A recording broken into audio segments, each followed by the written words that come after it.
आदरणीय अध्यक्ष जी, दादा, तबीयत तो ठीक है ना? नहीं, कभी कभी इस उम्र में हो जाता है। आदरणीय अध्यक्ष जी, वंदे मातरम की इस यात्रा की शुरुआत बंकिम चंद्र जी ने 1875 में की थी और गीत ऐसे समय लिखा गया था जब 1857 के स्वातंत्र संग्राम के बाद अंग्रेज सल्तनत बौखलाई हुई थी, भारत पर भांति भांति के दबाव डाल रही थी, भांति भांति के जुल्म कर रही थी और भारत के लोगों को मजबूर किया जा रहा था अंग्रेजों के द्वारा।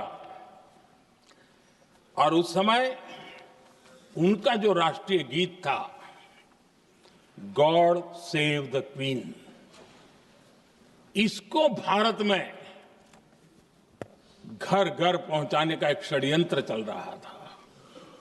ऐसे समय बंकिम दा ने चुनौती दी और ईंट का जवाब पत्थर से दिया और उसमें से वंदे मातरम का जन्म हुआ। Thank you, Speaker Sir, for letting me speak on this really important matter.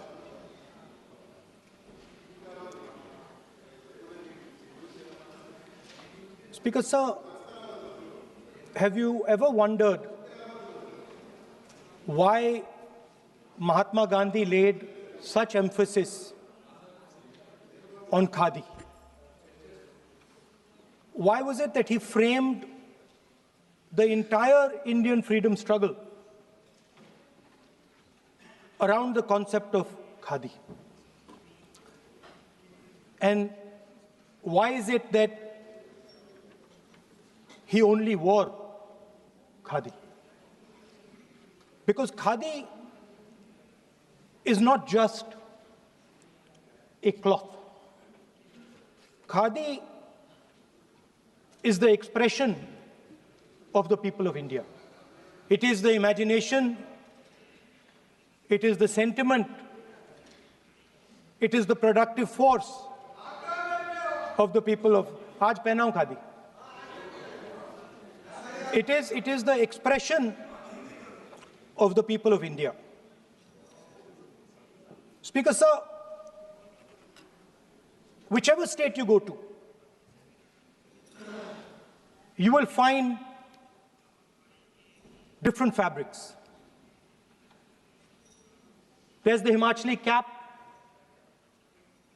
Assamese gamcha, Banarsi sari, Kanchipuram sari, Naga jacket, and you will find that all these fabrics represent the people. When the people of Assam give you the gamcha, they're not just giving you a piece of cloth. They're giving you an expression. They're giving you a piece of their history, their tradition, their future, their imagination.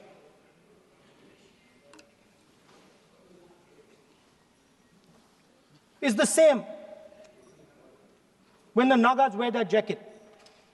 When they come and see us, they make us wear the jacket because they want us to be embraced by the fabric. But Speaker Sir, these fabrics are beautiful.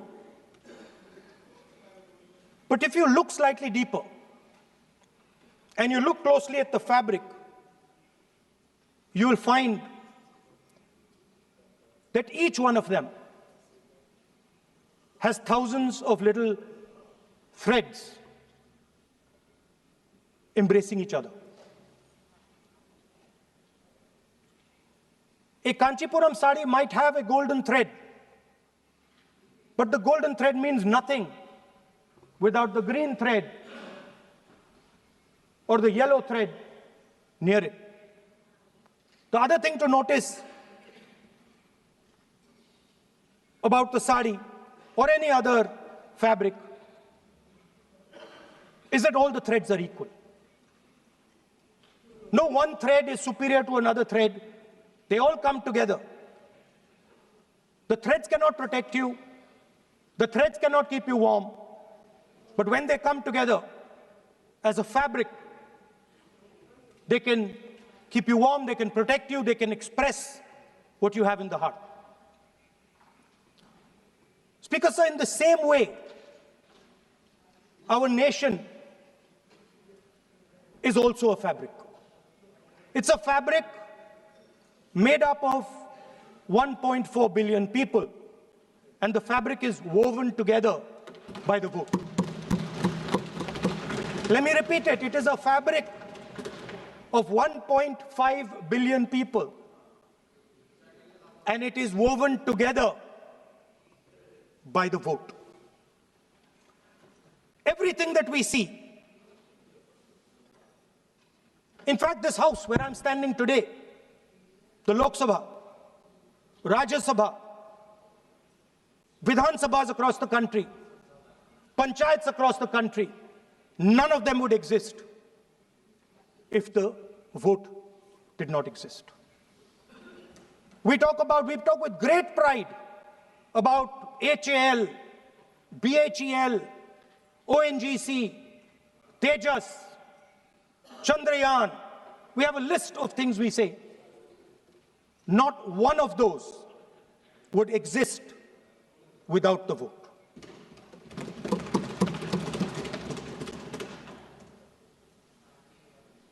Speaker, sir, it is the idea that every thread, every person in the Union of India is equal that disturbs my friends in the RSS.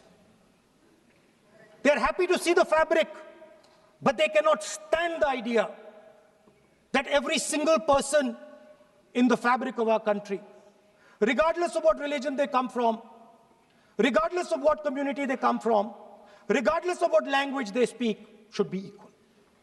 Because they fundamentally do not believe in equality. They believe in a hierarchy, and they believe that they should be on top of that hierarchy.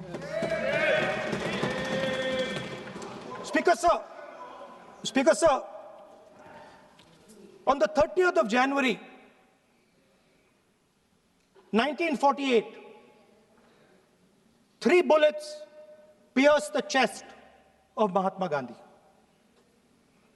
Nathuram Godse assassinated the father of our nation. Today, our friends do not embrace him. Today, our friends have pushed him away. He's an uncomfortable truth. But that's not where the project ended. You see, as I said, everything has emerged from the vote.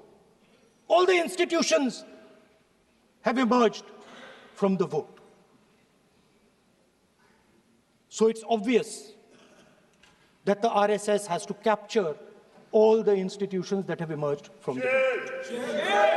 So the project, after Gandhiji's assassination, the next step of the project was the wholesale capture of India's institutional framework.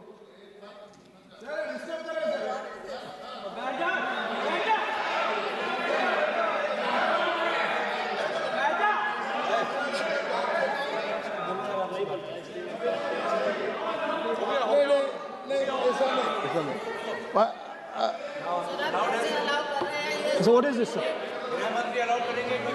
Sir, अभी नहीं पहना हुआ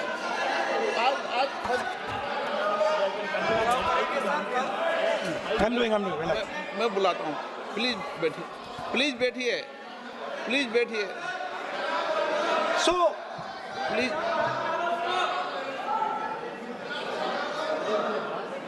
sir,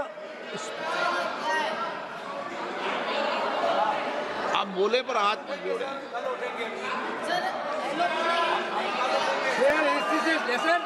sir, these are uncomfortable truths, but they have to be spoken.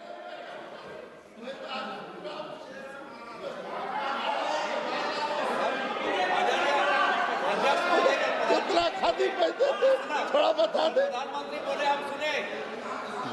So these are uncomfortable truths, but they have to be spoken. My friends don't like the connections I'm making. They're disturbed by them. It's obvious. Speaker, sir, so after the father of the nation was assassinated, his vision of an equal India, of an India where institutions belong to the people, had to be destroyed. And so the process started, and the RSS attempted to capture one institution after the other. And I will give some examples so that it is crystal clear that this is the case. Everybody knows how vice chancellors are placed on top of Indian universities today. Every single person knows this.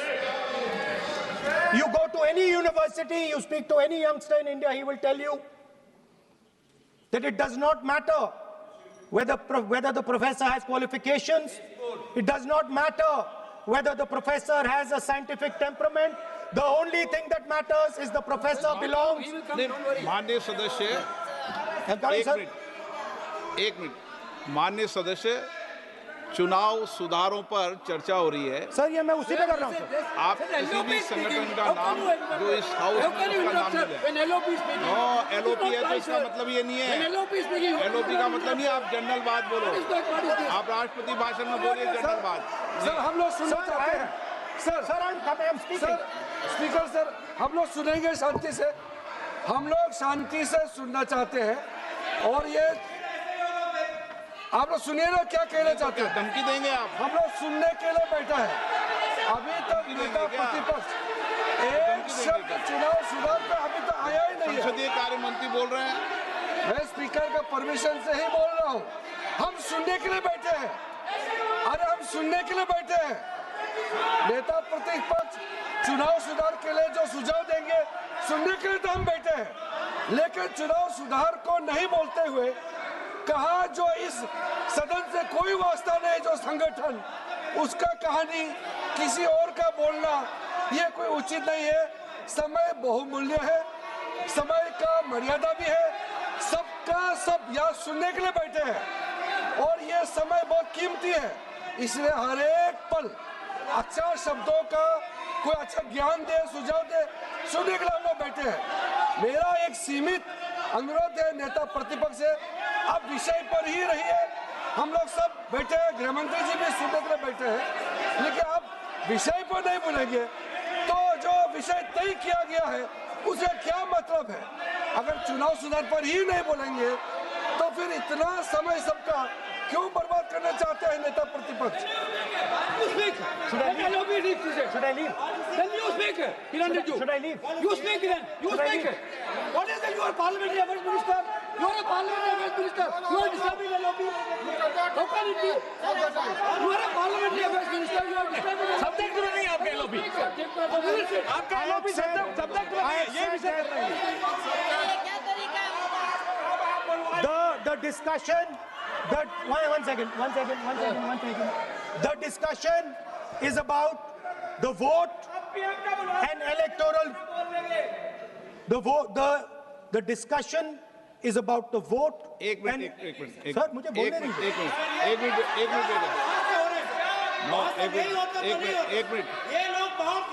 Minute बैठिए। एक minute बैठिए।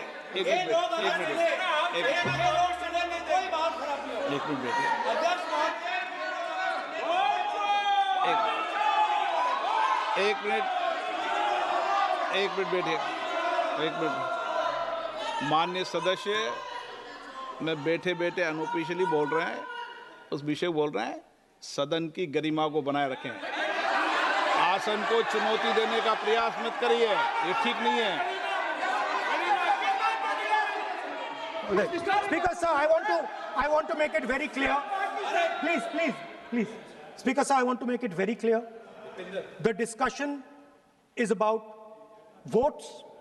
The discussion is about the stealing of votes. The discussion is about the SIR, and I am framing my discussion about votes. Yes. And what is happening here is patently unfair. I am not being allowed to speak. I am being disturbed, and I put my protest here. I have done absolutely nothing wrong. I am talking about the subject.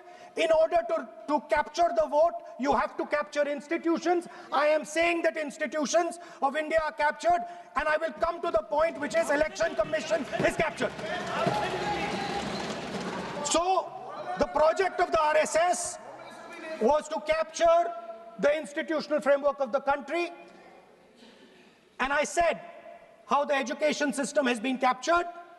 Vice Chancellor after Vice Chancellor after Vice Chancellor is placed not on merit, not on capability, not on scientific temper, but on the fact that he belongs to a particular organization.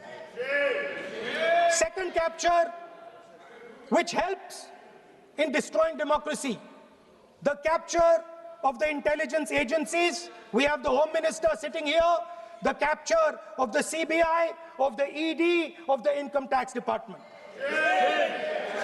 And the systematic placement of bureaucrats who favor their ideology and attack the opposition and anybody who chooses to oppose the RSS. That is the second institutional capture. And the third there are many more. I can go on. And the third institutional capture. What is this?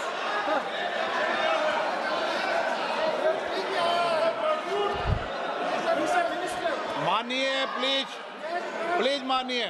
Yes, become Sunday.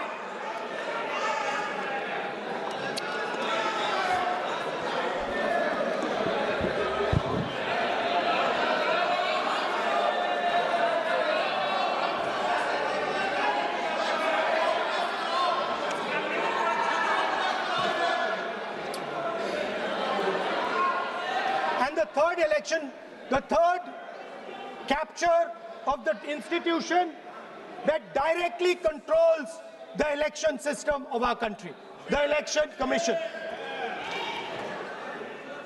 Now, I'm not saying this without proof. I have put forth adequate proof about how the Election Commission is colluding with those in power to shape the elections.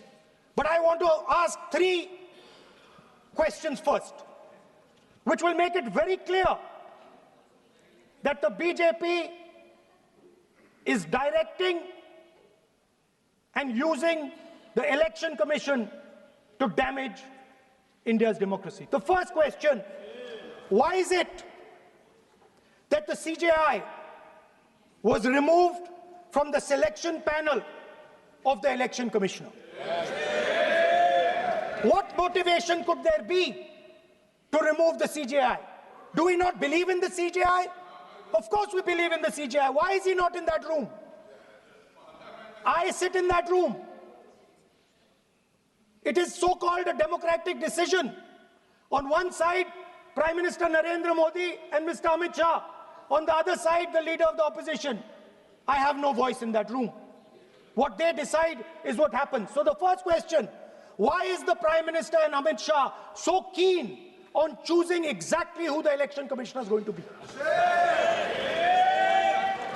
Second question, and even more devastating question, no Prime Minister has done this in the history of India. In December 2023, this government changed the law. They changed the law to make sure that no election commissioner could be punished for any action they take while they are election commissioner. Yes. Immunity. Why would the Prime Minister and Home Minister give this gift of immunity to the Election Commissioner? Why would they need to give this tremendous gift that no Prime Minister has given ever before to the Election Commissioner? Yes. Mr. Shah is looking into the ceiling. Maybe he will answer this question when he speaks. And finally, why was the law with regards to CCTVs and the data that they contain changed? Why was a law put in place that allows the Election Commission to destroy CCTV footage 45 days after the election? What is the need? The answer given is it is a question of data. It is not a question of data. It is a question of stealing the election. Yes. Now, what is the result of this institutional capture? What is the result of controlling the Chief Election Commissioner and the Election Commission? First of all, we have a set of election campaigns that are tailored for the Prime Minister. 3-month, 4-month, 5-month long campaigns are taking place so that the Prime Minister's schedule can be fitted in to the program. Second, we have a Brazilian woman who appears 22 times on the voter list of Haryana. Please. No. 22 times this lady appears. एक minute please एक minute आप नेता प्रतिपक्ष है, मैं इस तरीके से सदन की कार्रवाई नहीं चलने दूंगा। ये सदन है, सदन की गरिमा को बनाए रखें। आप सदन की गरिमा से बोलेंगे तो ठीक नहीं, जैसे सदन नहीं चलेगा। नो, गलत तरीका है आपका, नहीं होगा। आप ले रहिए, आप ले रहिए। नहीं, माननीय प्रतिपक्ष के नेता, आप पहले अपने सदस्यों को समझाइए। नहीं चलेगा, नहीं, ठीक नहीं है। नो, नहीं, बिल्कुल नहीं चलेगा। अगर आप सर माननीय प्रतिपक्ष के नेता, आप अपने सदस्यों को गरिमा समझाइए। सर, ये तरीका आप इतने सालों तक यहाँ पर हैं, ये तरीका उचित है क्या? सर, विरोध का तरीका होता है, लेकिन ये उचित तरीका नहीं है। तरीका इधर भी हो। नो, उधर का तरीका क्या है सर? नो, सबका तरीका उधर से होगा, उधर से भी बोलेंगे, इधर से बोलेंगे, सब जगह से बोलेंगे। Speaker sir, I don't agree with the showing of photographs here, but it is a reflection of our democratic structure. This is what is happening in our democracy, that you're not allowing us to show. This Brazilian woman has appeared 22 times on the voter list in Haryana. And not only that, there is one woman whose name has appeared 200 times, more than 200 times in one booth in Haryana. And it is very clear, and I have proven without doubt, that the election of Haryana was stolen. And the theft was ensured by the Election Commission of India. I've said it again and again and again. Now, nowhere has the Election Commission answered my questions. The Election Commission has not told me why this lady's picture has appeared on the polling list. They have not told me why lakhs and lakhs of duplicate voters are existing. They have not told me why a BJP leader is coming from Uttar Pradesh to vote in Haryana. These are straightforward questions. And there is clear proof which I have put in front of the country. Right? But the Election Commission has no answer to these questions. And that is the result of the complete capture of the Election Commission by the people across the aisle. By the way, you're talking about SIR in Bihar. Let me say something about SIR in Bihar. Why is it that after the SIR in Bihar, 1.2 lakh duplicate photos are existing in Bihar, in the voting list? If you've cleaned up the voting list, why are there 1.2 lakh duplicates in Bihar? And we've not just proven this about Haryana. We have proven this in Karnataka, we have proven this in Maharashtra, and I'm absolutely certain this is how you're winning elections in Madhya Pradesh, in Uttar Pradesh, in Bihar, across the country. Now, so what I'm putting on the table is, it is very clear that you've captured the institution. I've shown the mechanism of that capture. I'm also showing you how the Election Commission is doing things that are completely out of line. I'm not getting any answers. Right? So now let us come to how, when we're talking about electoral reform. Electoral reform is very simple. The point is, nobody wants to do it. The government doesn't want to do it. What does electoral reform require? What we've been saying. Number one, give machine-readable voter lists to all political parties 1 month before the election. That's the first step. The second step is take back the law that allows the destruction of CCTV footage. Very simple, not difficult. While you're doing that, also tell us what is the architecture of the EVM. Give us access to the EVM. Yes. Let our experts go and see what is inside the EVM. Yes. Till today, we have not had access to the EVM. We are not shown the architecture of the EVM. We're not physically allowed to go and see an EVM. Give us the architecture. Give us access to the EVM. And finally, please change the law that allows the election commissioner to get away with whatever he wants to do. That's all the electoral reforms you need. And I want to assure the election commissioner that they might be under the impression that this law lets them get away with it. Let me remind them, don't worry, we are going to change the law, and we are going to change it retroactively, and we are going to come and find you. Right? So this is the situation that the country is faced with. You know, everybody says to us, India is the biggest democracy.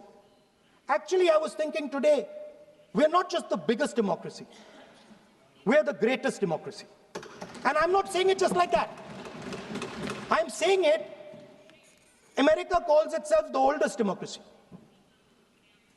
But the democracy that weaves together the largest number of people, the largest diversity of people, the largest number of languages, the largest number of states is this. And so our most powerful asset, the thing that stitches together the entire concept of modern India, stitches together the fabric of modern India, brings people together, allows them to build this great nation, is being attacked by these people. They're destroying it. You know they're destroying it. I know they're destroying it, and they know they're destroying it. And I'd like to conclude by saying that the biggest anti-national act you can do is vote Chori. There is no bigger anti-national act that you can do than vote Chori. Because when you destroy the vote, you destroy the fabric of this country. You destroy modern India, you destroy the idea of India. So I'd like to conclude by saying vote Chori is an anti-national act, and those across the aisle are doing an anti-national act. Thank you.